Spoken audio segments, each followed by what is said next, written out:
다 같이 사도신경하심으로 우리의 신앙을 고백합니다. 나는 전능하신 아버지 하나님, 천지의 창조주를 믿습니다.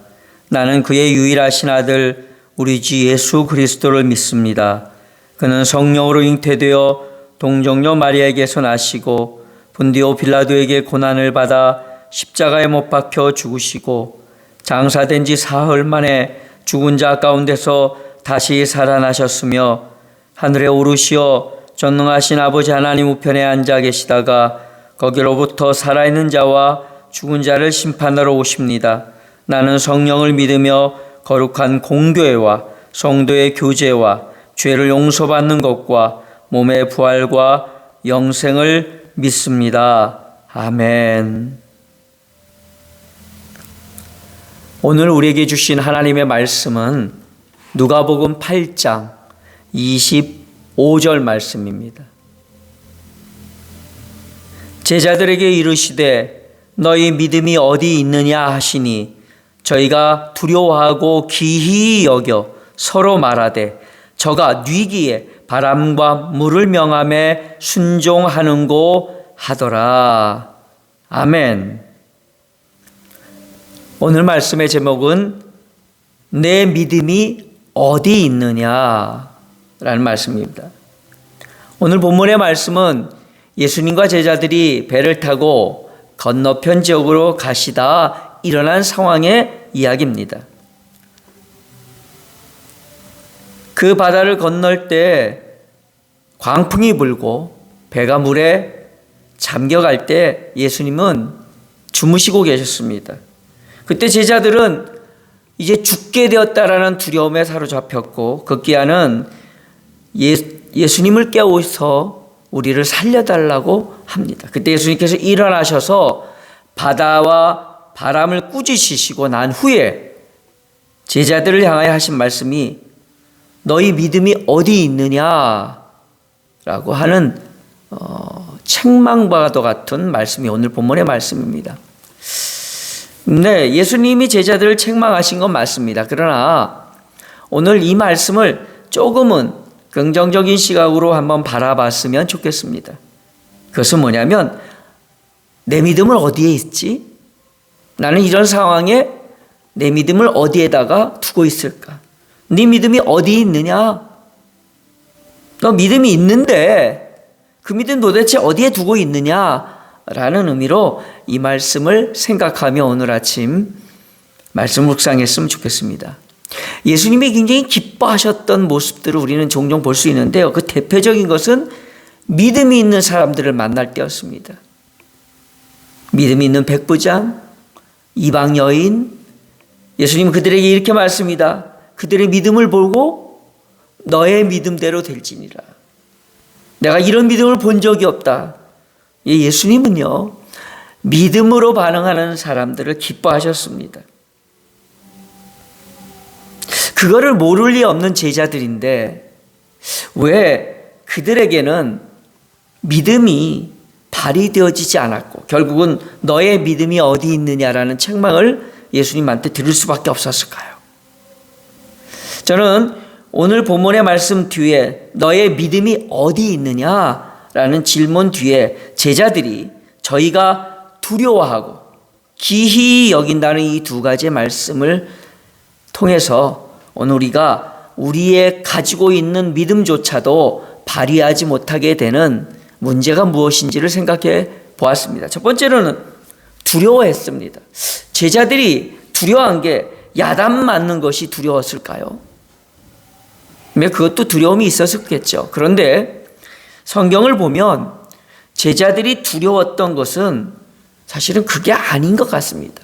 변화산상에 예수님이 계실 때 그 산 밑에 제자들에게 귀신 들린 아이를 부모님이 찾아왔습니다. 그리고 아이의 귀신을 쫓아내달라고 부탁했지만 제자들은 아무것도 할 수 없었습니다. 그들에게 무엇이 있었을까요? 또 많은 역사와 능력 앞에 그들은 담대함으로 그것을 행하지 못하는 때가 종종 있었습니다. 무엇 때문에 그들이 가지고 있는 믿음을 발휘하지 못했을까요? 그것은 두려워했기 때문입니다. 두려움이 어디서 시작됐을까요? 왜 그들은 두려워했을까요? 그것은 내가 한다고 생각하기 때문입니다. 제가 암 환자 전문 병원에 원목으로 있을 때 말기 암 환자들이 저를 찾아와 기도받기를 간청했습니다. 그때 저에게 있었던 숨겨진 두려움이 있었는데 그건 뭐냐면 내가 기도해 줬는데 이 사람이 죽으면 어떻게 되지? 라는 두려움이 있었습니다. 그때는 사실은 잘 몰랐습니다. 훗날 지나고 보니까 나에게 엄청난 문제가 있었음을 발견했습니다. 그건 뭐냐면 내가 기도하는데, 물론 주님의 이름으로 기도하죠. 그런데 내가 기도하는데 안 나면 어떡하지라는 마음이 있었던 것 같습니다. 나는 능력의 하나님의 대리자였습니다. 기도하라 하시니 기도했고 간구하라 하시니 간구한 것입니다. 그것을 이루시는 분은 하나님이신데 그 책임을 내가 져야 된다고 생각하니 두려웠던 겁니다. 겁났던 겁니다. 그래서 기도하기를 주저했습니다. 담대하게 선포하기를 주저했습니다. 하나님 이 병을 낫게 해주실 믿습니다. 하나님 그렇게 해주십시오라고 하는 기도를 하지 못하고 하나님 낫는 것이 얼마나 좋겠습니까? 라는 타협을 했던 겁니다. 제 안에 두려움이 있었습니다. 제자들이 그 성난 파도를 향하여 잠잠하라 외쳤는데 아무 일도 일어나지 않았다면 그 창피함과 그 서먹함과 그 뻘쭘함이 어땠을까요? 근데 그들은 거기에 더 지나쳐 두려웠던 겁니다. 두려웠던 겁니다. 그 광풍을 향하여 소리칠 용기도 없었고 광풍을 향하여 소리친다고 그것이 들어질 거라는 생각조차 하지 않았던 겁니다. 왜냐고요? 그 뒤에 기히 여겼다라는 그들의 태도에서 알 수 있습니다. 우리의 믿음이 무엇입니까? 기이한 것들입니다. 내가 할 수 있는 것을 위해서 우리가 예수 믿는 거 아니잖아요. 그것은 우리가 하나님의 영광에서 실천하는 것뿐이죠. 우리가 하나님께 기도하는 것들의 대부분은 우리의 힘으로 할 수 없기 때문에 우리의 능력으로 할 수 없기 때문에 기도하는 것입니다. 우리의 믿는 것이 무엇입니까? 우리가 할 수 없는 것을 믿는 겁니다. 그런데 제자들은 그 할 수 없는 것을 하시는 주님을 바라보며 기히 여겼습니다. 죽을 병든 사람을 향하여 내가 나사렛 예수 그리스도로 이름으로 명하노니 내가 병만은 떠나가고 내가 나을지어다. 안진뱅이를 하여 내가 나사렛 예수 그리스도 이름으로 명하노니 너는 일어날지어다라고 할 때 안 일어나면 나는 가짜가 되고 병이 고쳐지지 않으면 나는 사이비가 되는 거 아닐까라는 두려움. 우리 믿음을 어디에 쓰려고 우리는 믿음을 가지고 있는 걸까요? 저와 여러분은 믿음의 사람입니다. 그러나 그 믿음을 우리가 어디에 숨겨 두었는지 돌아볼 필요가 있습니다. 오늘 이 말씀을 통해 우리는 세 가지 우리가 그 믿음을 써야 되는데 그 적재적소에 쓰지 못하고 어느 한 구석에 묵혀두고 있는 믿음을 생각해 볼 필요가 있습니다. 첫 번째로는 믿음은 환난과 시험이 올 때 필요합니다. 그때 찾아 써야 합니다. 야고보서 1장 2절 내 형제들아 너희가 여러 가지 시험을 만나거든 온전히 기쁘게 여기라. 쉽지 않은 말씀입니다. 그러나 성경이 이렇게 말합니다. 시련과 환난이 올 때 네 믿음을 쓸 수 있는 최고의 기회다. 요한복음 16장 33절 세상에서는 너희가 환난을 당하나 담대하라 내가 세상을 이기었노라. 환난과 시험이 올 때는 우리의 믿음이 발휘되고 우리가 승리를 맛볼 기회라는 것입니다. 야고보서 1장 12절에 보면 시험을 참는 자는 복이 있도다. 이것에 옳다 인정하심을 받은 후에 주께서 자기를 사랑하신 자들에게 약속하신 생명의 면류관을 줄 것이다. 환난과 시험이 닥쳐올 때 우리가 믿음을 들어 쓰는 것입니다. 주님 말씀하십니다. 우리가 환난 당할 때 우리를 향해 말씀하십니다. 너의 믿음이 지금 어디에 가 있느냐? 환난과 시험과 풍파가 올 때 우리가 이미 가지고 있던 이 믿음을 사용할 때임을 알고 믿음의 담대함으로 일어서야 합니다. 두 번째는 내가 할 수 없는 상황이 올 때입니다. 병들었을 때, 사업이 망했을 때, 내가 노력하고 내가 애를 썼지만 그 애씀과 수고에 기대에 미치지 못하는 상황들이 펼쳐질 때, 내 연약함 때문에 무언가를 지속할 수 없을 때, 내가 할 수 없는 상황에 이를 때 바로 그때가 믿음이 필요할 때인 겁니다. 우리는 믿음을 숨겨둘 것이 아니라 그 믿음을 꺼내 써야 됩니다. 언제? 내가 내 힘으로 할 수 없을 그때입니다. 세 번째는 하나님을 구하며 하나님 앞에 나갈 때입니다. 하나님을 구한다는 것이 무엇입니까? 바로 하나님이 내 삶에 필요한 때이기 때문입니다. 하나님께 우리가 기도하며 하나님의 얼굴을 구하는 때가 언제입니까? 나의 나됨, 나의 연약함, 나의 죄됨을 뼈저리 느낄 때입니다. 우리는 하나님이 필요합니다. 그래서 우리가 하나님을 믿는 것입니다. 우리는 예수 그리스도 아니면 한순간도 살 수 없습니다. 그래서 오늘도 예수 그리스도를 믿음으로 붙들고 나아가는 것입니다. 오늘의 말씀에 재미난 이야기로 말씀을 마치려고 합니다.